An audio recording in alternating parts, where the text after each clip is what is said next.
Oke nih, suara saya kali ini agak bideng atau agak kurang jelas ya teman-teman, karena saya sedang kurang enak badan guys. Saya akan sedikit berbagi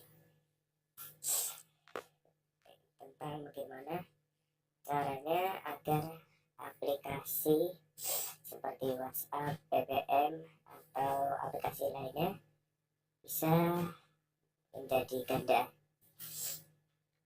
So, check this video. Kita cari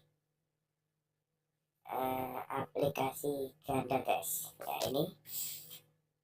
Lalu terserah teman-teman mau aplikasi mana yang akan digandakan. Misalnya seperti WhatsApp, langsung aja dicentang guys, centang. Nah nanti ada seperti logo atau icon gembok gitu guys di dalam aplikasinya.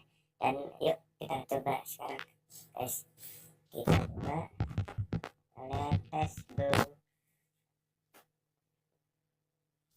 Nah langsung masukkan notifikasinya guys. Nah seperti itu aplikasi. Mana langsung masukkan dulu. Seperti itulah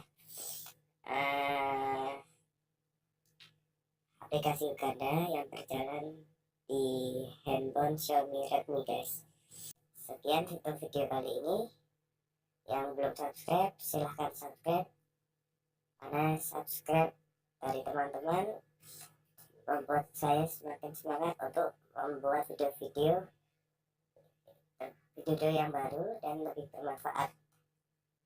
Terima kasih. Assalamualaikum warahmatullahi wabarakatuh.